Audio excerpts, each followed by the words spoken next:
누가복음 12장 49절부터 마지막 절까지 교독합시다. 49절 제가 먼저 읽을게요. 내가 불을 땅에 던지러 왔노니 이 불이 이미 붙었으면 내가 무엇을 원하리요?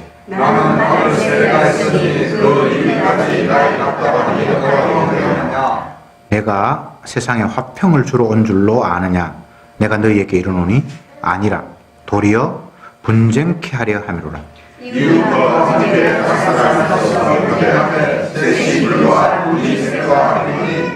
아비가 아들과 아들이 아비와 어미가 딸과 딸이 어미와 시어미가 며느리와 며느리가 시어머니와 분쟁하리라 하시니라.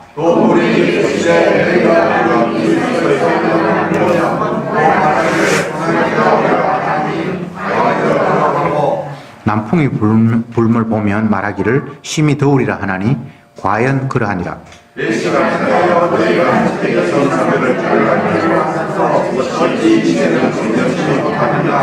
또 어찌하여 옳은 것을 스스로 판단치 아니하느냐?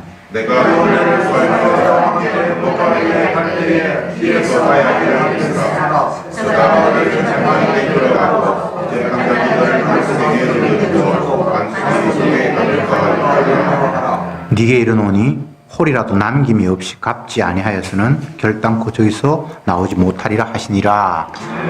아멘.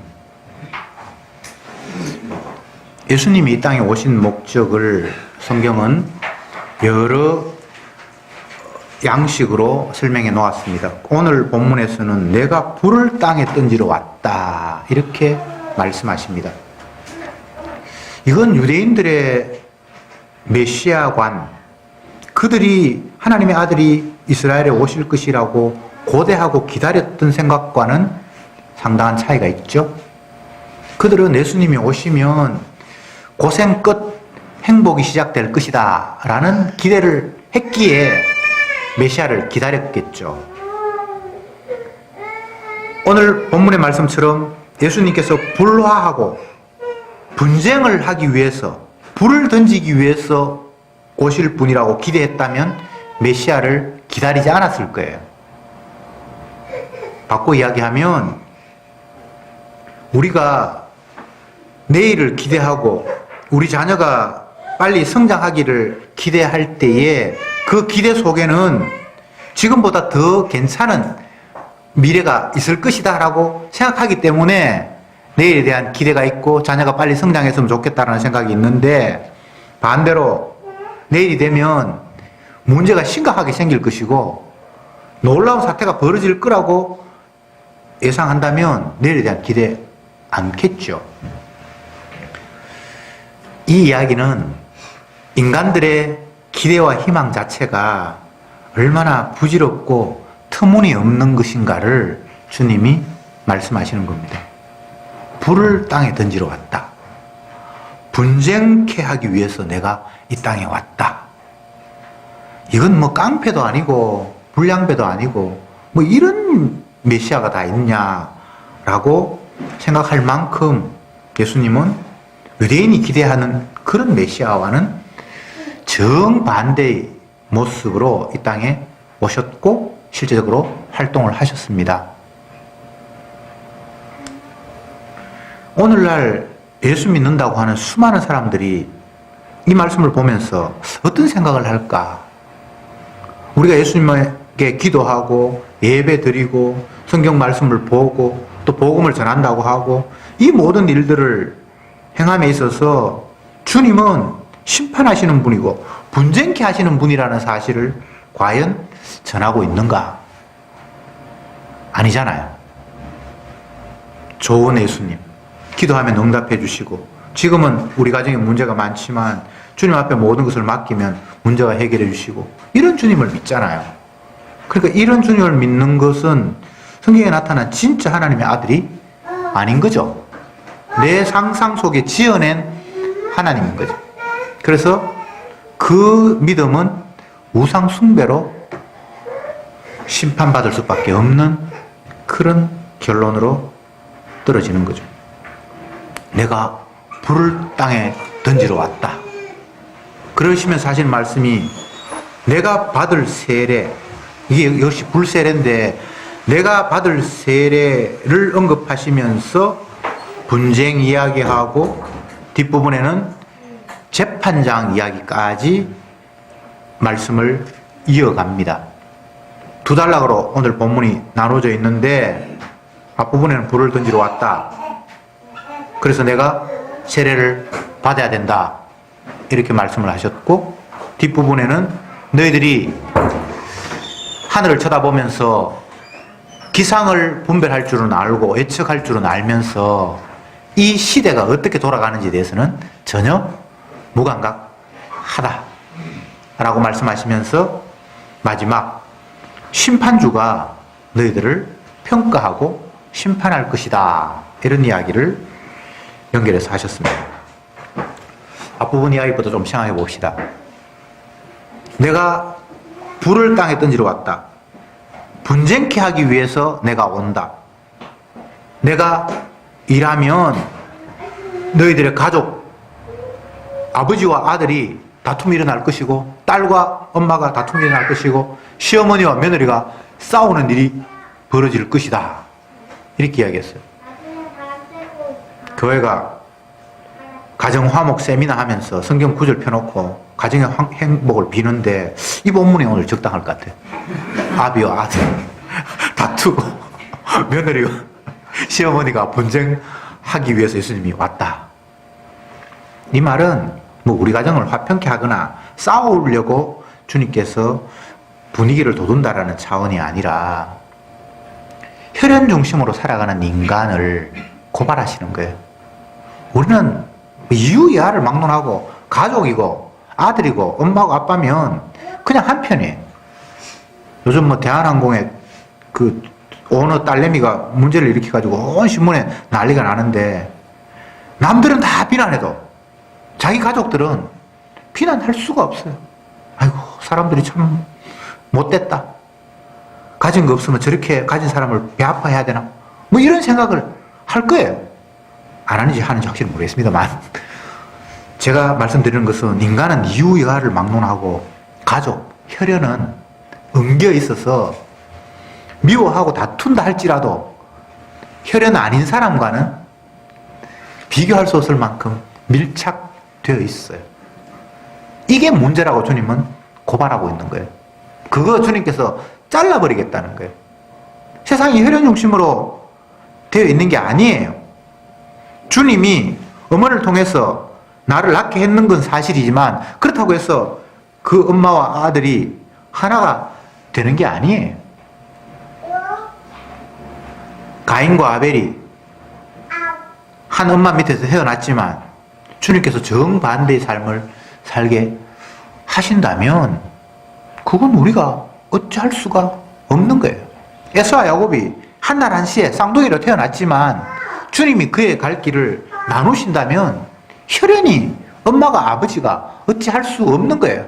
내가 사랑하는 첫째 아들, 내가 사랑하는 둘째 아들 아무리 아껴도 내 사랑과 상관이 없이 주님은 당신의 뜻을 펼쳐 가신다는 이야기를 오늘 본문은 하고 싶은 거예요.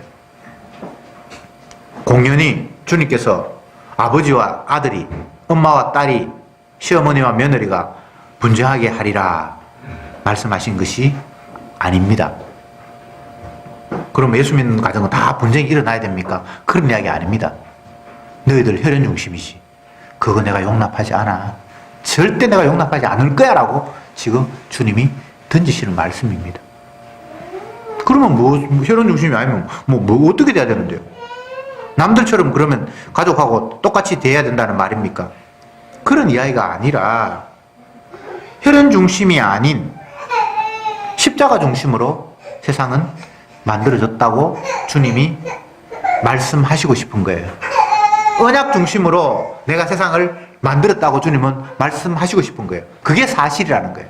그래서 혈연 중심으로 무조건 엄마, 아빠, 내 아들, 내 새끼 라는 이런 구도로 살아가는 너들을 내가 보고만 있지 않겠다라는 거예요. 혈연 중심이 문제가 아니라 그게 중심이 아닌데 너희들은 왜 그 엉뚱한 것으로 중심을 삼느냐라고 주님께서 시비를 걸고 나오시는 거예요. 예수 믿는 가정이 화목할 수 있어요. 그러나 그것은 혈연 중심에서 화목한 것이 아니라 십자가 중심으로 서로 이해하면서 화목할 수 있어요.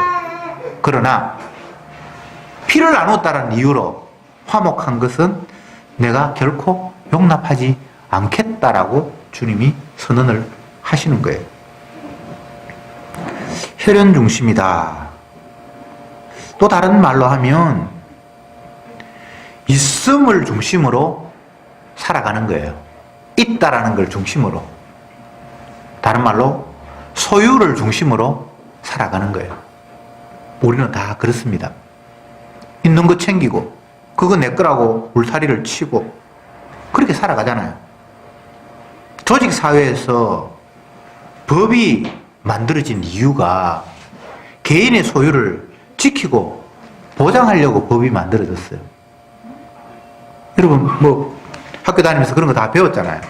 중고등학교에도 그런 게 있고 뭐 대학 다닌 사람들은 뭐 법학 개론이나 이런 걸 보면 어느 사회든 법이 만들어진 것은 개인의 자기 소유를 보호해주고 서로 충돌이 일어나지 않게 하기 위해서 법이 존재하는 거예요.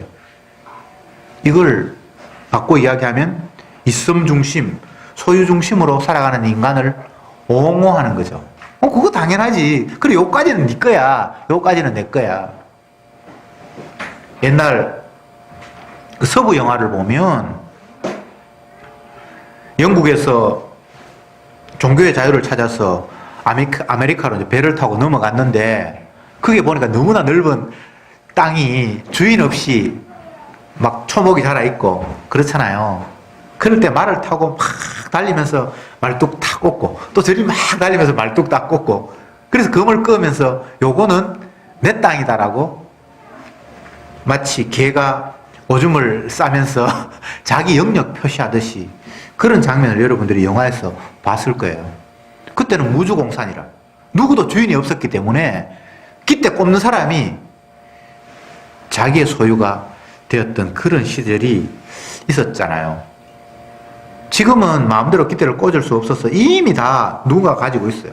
심지어는 바다에도 구역이 나눠져서 건해에는 요거는 누집 바다 다 있어요. 여러분이 바닷가에 놀러 가서 함부로 해물이나 뭐 이거 조개 잡으면 큰일 납니다. 사유재산 침범했다고 경찰서 신고돼요.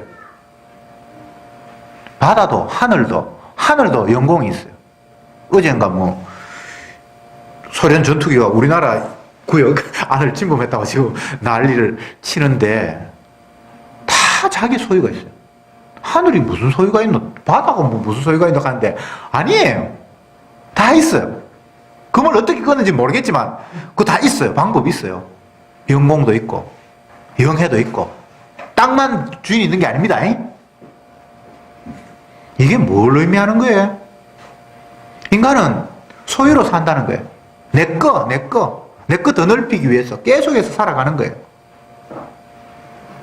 그런데 주님은 그런 중심으로 살아가는, 혈연 중심으로 살아가고 소유 중심으로 살아가고 하는 이런 세상에 불을 던지러 왔다. 그거 아니야 라고 주님이 깽판 지기 위해서 왔다는 거예요. 목적은 깽판 지기는 게 목적이 아니라 그 중심은 잘못된 거야 라고 새로운 중심을 주님께서 제시하시는데 이게 인간이 볼 때는 하나님이 개판을 치는 거예요. 불을 던지는 거예요. 자기는 자기 나름대로 질서를 가지고 살아가는데 주님이 뒤늦게 뛰어들어서 그거 아니야 라고 막 흐트러 버리니까 인간이 볼 때는 그게 불화시키는 것이고 불을 던지는 것이 되는 거예요. 이 결정적인 모습이 예수님이 사람들에게 죽임 당하는 거예요. 쉽게 이야기하면 인간이 하나님을 심판했어요. 도대체 어디에서 굴러온 떡이 우리를 이렇게 혼란스럽게 만들어? 도대체 그런 기준이 어디 있단 말이야? 재수 없어 하면서 인간이 하나님을 심판한 것이 십자가 사건이에요. 참 웃기잖아요. 인간이 하나님을 심판하다니 이게 있을 수 있는 일입니까? 그런데 실제적으로 이 땅에서 그런 일이 벌어지고 말았어요. 우리는 십자가를 이야기하면 뭐 여러 각도로 생각할 수 있지만 주님 오늘 이 본문의 관점으로 보면 너희들의 기준으로 내가 심판당해서 죽었다라는 사실이 심판이에요. 이걸 다른 말로 하면 내가 받을 세례가 있다라고 이야기해요. 다른 성경에서는 내가 불세례를 받아야 된다라고 이야기를 하고 있는 거예요. 여러분, 십자가 사건이 우연한 사건이 아닙니다. 모든 인간이 공히 자기의 기준을 가지고 하나님을 저주해버렸어요. 심판해버렸어요. 누구도 거기에는 예외가 없습니다. 보수든 진보든 이 나라든 저 나라든 가진 사람이든 못 가진 사람이든 배운 사람이든 못 가진 사람이든 못 배운 사람이든 이런 구분 없이 몽땅 다 인간의 기준을 가지고 하나님을 심판해버렸어요. 그래서 죽여버렸어요. 여러분, 세상은 인간 잘 되라고 만들어진 세상이 아니잖아요. 첫째 시간에 공부하면서 사사기 13장을 봤는데 삼손이라는 인물은 태어날 수 없는 존재였어요.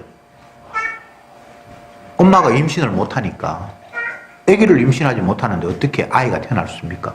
그런 조건 속에 하나님이 당신의 목적을 가지고 그 어머니의 태를 열고 그 불가능한 가운데서 하나님이 아들을 주시면서 이는 태어나기 전부터 태어나는 그 순간부터 나실인으로 죽을 때까지 내 목적을 위해서 내가 그를 사용하겠다라고 아들을 보내셨어요. 그게 뭐 혈연 중심이고 뭐 소유 중심이고 그런 게 절대 용납이 되지 않아요. 이스라엘을 구원하기 위한 목적으로 그는 끌려가는 인생을 살다가 구원하기 위해서 마지막으로 죽었어요. 그가 얼마를 소유했는지, 그의 가족은 얼마나 혈연으로 끈끈했는지, 그의 자녀는 몇 명인지 전혀 성경에는 관심이 없어요. 이게 언약 중심의 제대로 된 중심의 삶이에요. 저와 여러분들이 이러한 삶을 살아야 된다고 오늘 주님이 말씀하셨어요. 전혀 주님이 의도하시는 삶과 다른 삶을 살고 있는 우리들에게 주님이 제대로 된 중심을 툭 던질 때 이건 분쟁이 일어나는 것이고 불을 던지는 상황이 되는 거예요. 한마디로 고춧가루 뿌리는 거예요. 다 된 밥에 재 뿌리는 시기라는 거예요. 근데 과연 그게 죄일까요? 그게 진정한 분쟁일까요? 그게 과연 불일까요? 바꾸어 생각하면 인간의 중심, 내 중심으로 볼 땐 그게 불을 던지는 것이고 고춧가루 뿌리는 것이고 분쟁케 하는 것이지만 주님의 관점에서는 굽은 것을 제대로 만드는 일이잖아요. 그렇지 않습니까? 잘못된 기준이었으니까 제대로 된 기준 설정하는 게 그게 왜 문제입니까? 근데 인간의 관점에서는 지껏 포기하지 않으려고 하니까 다른 게 들어오니까 이게 충돌과 마찰과 아픔과 고통이 따르는 거예요. 내가 없으면 아픔이 없어요. 근데 내가 살아있으면 내가 원하는 대로 안 되면 그게 다 아픔이잖아요. 아픔이 많다는 것은, 고통이 많다는 것은 자아가 너무도 생생하게 살아있는 거예요. 건강이 완전히 엉망이 되어서 통증도 못 느낄 만큼의 몸 상태가 되어버리면 안 아파요. 아픈 줄도 몰라요. 뭐 통증을 느낄 만한 감각 자체가 다 부서져 버렸는데 어떻게 통증을 느끼겠습니까? 멀쩡한 사람을 수술을 하거나 할 때에 마취를 시켜버리잖아요. 몸의 감각 자체를 마비시켜버리잖아요. 그러면 칼로 찢어도 아야 아야 소리 안 해요. 뭐 아파야 아야지 뭐. 원리가 그런 거잖아요. 불을 던지러 왔다, 분쟁케 하려고 왔다라는 이 예수님의 말씀에는 예수님 자체가 분란을 일으키는 분이라는 차원보다는 우리의 기준과 주님의 기준은 이렇게 다르다라는 사실을 거듭거듭 말씀하시는 거예요. 다시 말씀드립니다. 우리는 혈연 중심이고 소유 중심으로 살아요. 그런데 정작 우리를 만드신 주님은 우리를 혈연 중심으로 이 땅에 보낸 것도 아니고 소유 중심으로 살도록 우리를 창조하신 게 아니에요. 당신의 목적한 바, 이 땅에 태어날 수도 없고 태어날 필요도 없는 우리를 당신의 목적을 가지고 기적적으로 이 땅에 보내셔서 당신의 하실 일을 위해서 우리를 이렇게 저렇게 활용하시고 끌고 가시다가 당신의 목적이 다 할 때 우리를 다시 회수하시는 것, 그게 주님이 우리를 향한 당신의 뜻이에요. 내가 이 땅에 온 것은 예수님 말씀에 내 뜻을 이루려 함이 아니라 아버지의 뜻을 이루기 위함이다. 예수님은 자기 뜻이 없어요. 아버지의 뜻을 이루기 위해서. 그래서 원래는 하나님이시지만 하나님의 본체를 스스로 버리시고 사람같이 되셨고 죽기까지 복종하셨다라고 빌립보서에서 이야기하고 있어요. 이게 바로 주님이 받으실 불세례, 오늘 본문에 나타난 주님이 받으실 세례예요. 그러면 불을 던지러 왔다고 그랬다가 또 불세례를, 세례를 받는다고 그랬다가 뭐 이야기가 왔다 갔다 하는 것 같아요. 전혀 다른 이야기를 한 문단 안에 막 집어 넣은 것 같은 그런 느낌도 없지 않아 있어요. 근데 그렇지 않아요. 같은 이야기를 계속해서 하고 있는 거예요. 다른 식으로, 다른 표현 방식으로 계속해서 던지는 거예요.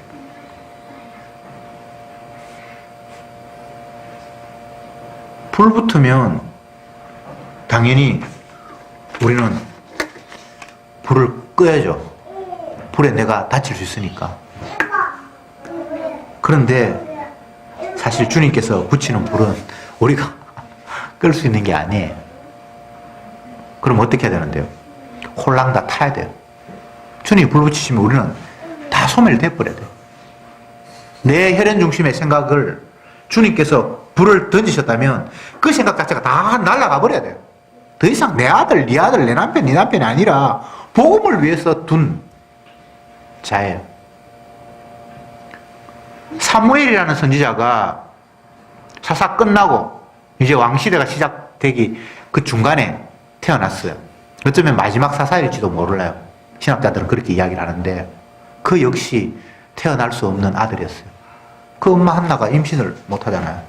근데 주님의 뜻이 계셔서 한나에게 찾아가서 네가 아들을 낳을 것이라 그러고 그 아들은 태어나는데 뭐 나실이라는 말은 하지 않지만 하나님 앞에 들어진 자다. 똑같은 표현이에요. 그렇게 아이를 갖고 싶었고 아이 없는 서러움을 온몸으로 겪으면서 눈물의 나날을 보냈는데 주님이 아이를 주셨어요. 근데 그 아이가 없어서 슬프고 아이를 갖게 됐다는 것을 기쁘고 하는 그 모든 감격 속에는 내 소유, 나도 내 아들 하나 갖겠다라는 그런 생각이잖아요. 근데 주님이 태어나자마자 네 아들 아니다. 이거 내 거다라고 바치라고 말씀하셨죠. 그래서 사무엘은 태어나자마자 엄마 품을 떠나서 성전에서 살아가요. 이 혈연을 완전히 찢어놓은 거예요. 그러면 그 사무엘의 엄마 한나는 엄마가 아닙니까? 사무엘은 아들이 아닙니까? 그는 가족이 없습니까? 똑같이 가족이에요. 그런데 그들의 생각 속에는 내 소유의 아들은 될 수가 없는 거예요. 한나가 그 아들을 사랑 안 했겠습니까? 그 아들을 위해서 뭐 밥을 안 지어줬겠습니까? 똑같이 했을 거예요. 그러나 정작 그 생각에는 이건 내 소유가 아니라 주님의 것이다라는 생각을 떨쳐볼 수 없도록 하나님이 환경을 조성해 가셨어요. 그러면 사무엘의 입장에서는 엄마 없습니까? 아버지 없습니까? 똑같이 엄마고 아버지예요. 그러나 혈연관계 속에서 이분은 나의 아버지니까 어떻게 하니 나의 편을 들 거야. 내가 어려움이 있으면 이분이 나를 지킬 거야. 그런 생각 할 수가 없도록 하나님이 만드셨어요.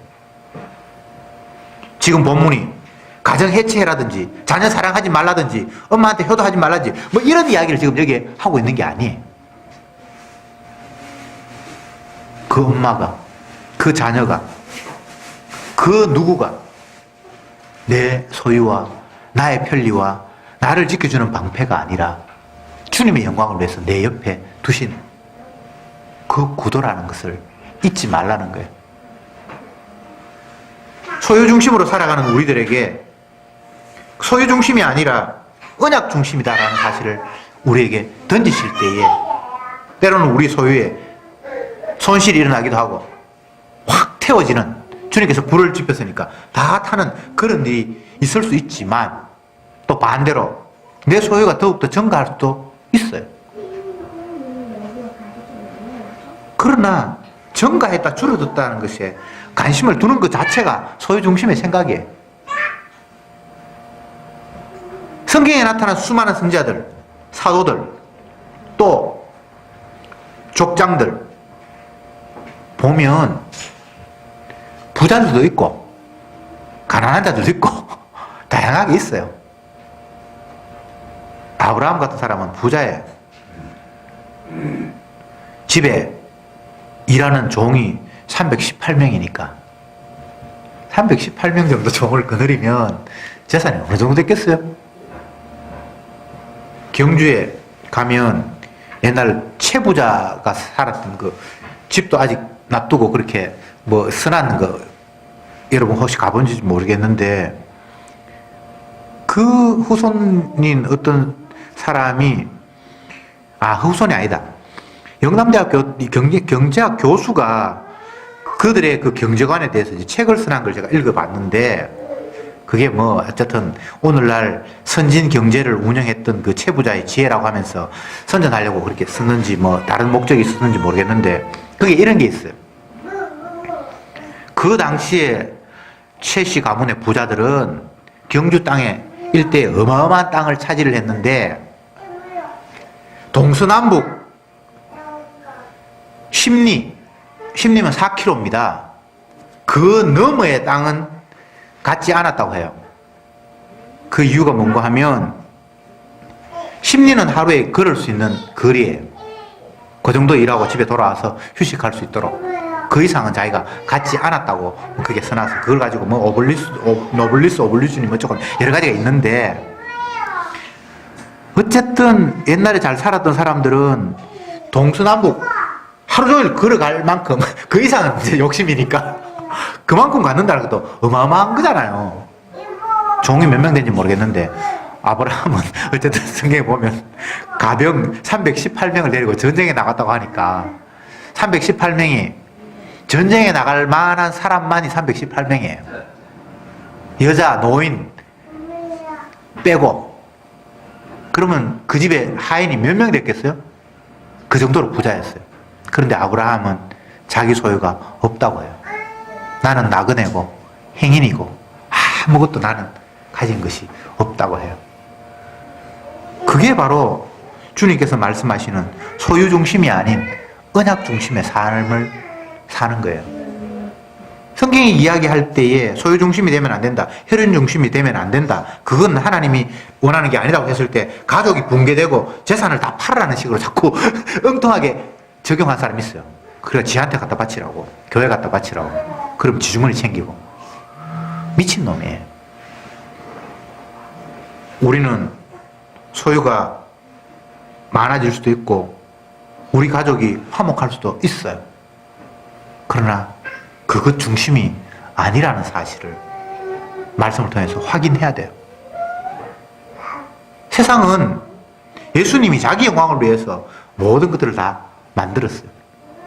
태어날 필요도 없는 삼손이 태어나는데 그것은 주님이 자기 백성 구원하는 일을 위해서 그를 태어나게 했어요. 그렇다면 저와 여러분들은 어떤 존재입니까? 역시나 마찬가지죠. 태어날 필요도 없어요. 그러나 주님이 당신의 영광을 위해서 우리를 이 땅에 보내셨잖아요. 그러면 뭐 혈연 중심이니 소유 중심이니 그런 말 할 필요가 없어요. 출발 자체가, 근원 자체가 주님이 자기 영광을 위해서 시작이 됐다라면 그 모든 과정에서 원점으로 계속 돌아가야 돼요. 주님의 영광을 위해서 계속해서 지금 있어야 돼요. 태어날 때는 주님의 영광을 위해서 태어났지만 이제 살다 보면 이제 뭐 내 영광도 좀 챙겨야지. 그런 걸 주님은 단 한순간도 용납하시는 분이 아니에요. 끝까지 주님은 언약 중심이고 십자가 중심이고 중심이 자기 자신이라는 사실을 우리들에게 계속 심어주시기를 원하는 거예요. 그러는 과정 속에서 나도 모르게 내 중심이 되었고 나도 모르게 소유가 중심이 되었고 나도 모르게 내 가족 중심으로 삶을 꾸리려고 하는 나를 주님이 쳐들어오면 우리는 깜짝깜짝 놀라면서 아픔이 있죠. 아파야 돼요. 불을 던졌으면 저와 여러분들은 태워져야 돼요. 내 중심이 태워지고 내 소유 중심이 태워지고 내 가족 중심, 혈연 중심이 불타야 돼요. 그게 바로 주님의 사랑이고 은혜잖아요.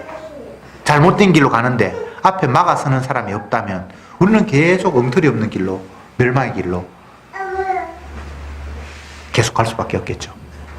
그런데 잘못된 길로 가고 있는 우리들에게 앞에 주님이 나타나셔서 막으실 때 그게 아픔이지만 그게 사랑이고 은혜잖아요. 그런데 우리는 내 스스로 바른 길을 가고 내 스스로 혈연 중심의 삶을 끊고 내 스스로 소유 중심의 삶을 벗어날 수 있는가? 그게 안 돼요. 그래서 주님이 십자가를 지셔야 돼요. 주님이 세례를 받아야 돼요. 그 이야기를 주님이 오늘 본문을 통해서 다 하시는 거예요. 구원이라는 것, 이것은 바꿔 이야기하면 내가 내 소유 중심으로 내 혈연 중심으로 살아가는 이 중심을 바꾸어서 언약 중심으로 십자가 중심으로 옮기는 것은 내 능력으로는 불가능한 일입니다. 여러분이 죽었다 깨어나도 소유 중심, 혈연 중심을 못 벗어나요. 만약 벗어난다면 그건 마치 물에 빠진 사람이 막 허우적거리다가 자기 신발 끈을 붙들고 이제는 이 끈을 당기면 살 수도 있겠구나라고 착각을 하는 것과 똑같은 거예요. 물에 빠진 사람이 자기 신발 끈 당겨봐야 여전히 물 속이지 물 밖으로 나오지 못해요.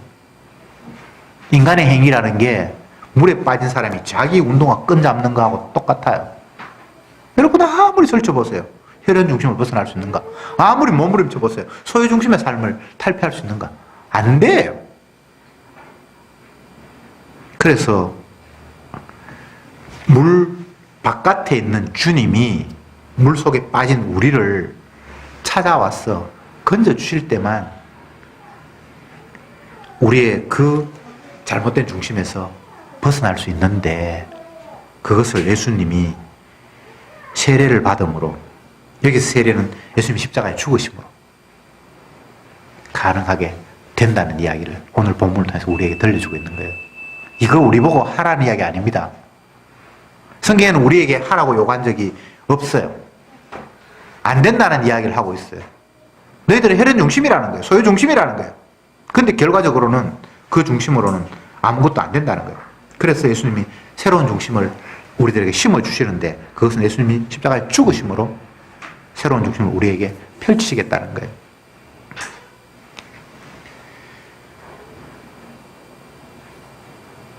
너희들은 하늘을 보면서 구름이 꺼멓게 밀려오는 거 보니까 조금 지나면 이제 비가 오겠구나. 또 남쪽에서 훈훈한 바람이 불어올 때 이제 날이 더우려나. 이렇게 천기는 분별할 줄 알면서 이 시대가 어떻게 지금 흘러가고 있는지는 전혀 감잡지 못한다라고 말씀하셨어요. 헛똑똑이죠. 기상은 분별할 줄 아는데 정말 이 시대의 흐름은 파악하지 못하니까 이게 지혜가 아니잖아요. 그리고 이 세상은 평가하시고 심판하시는 심판주가 계신다는 사실을 너희들이 감잡지 못한다. 뒷부분에 보면 소송이 붙어서 재판장 앞에 가라고 이야기하는데 재판장에게 서기 전에 서로 화해해가지고 재판장 앞에 재판받을 일이 없으면 좋을 텐데라는 이런 이야기를 하고 있거든요. 이 말은 서로 화목하게 지내라 그런 게 아니라 이 세상에는 반드시 심판주가 평가하고 심판을 내릴 날이 있다라는 사실을 너희들이 알아야 한다는 거예요. 조용필 씨 이야기했는데 가수니까 노래 부르기 위해서 온갖 힘을 다 기울이고 그래서 노래 잘하고 남들로부터 칭찬 듣고 좋은 것 같은데 심판주가 계신다는 사실을 모르는 거예요. 대중들이 있고 자기 노래를 박수치면서 즐겁게 듣는 사람이 있다는 사실을 알지만 내 이 가수의 삶이 끝나고 나면 하나님이 내 삶을, 예수님께서 내 삶을 심판하고 평가 내리실 것이라는 생각은 그에게는 없는 거예요. 여러분, 심판주가 계십니다. 그냥 이웃 사람, 친구, 가족, 동료가 나를 어떻게 생각할까?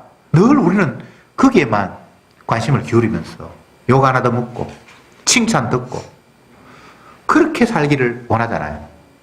그런데 정작 나를 일일이 바라보시면서 마지막 날 최종적으로 심판하실 분이 계신다는 사실에 자꾸 잊어버리면서 살아가잖아요.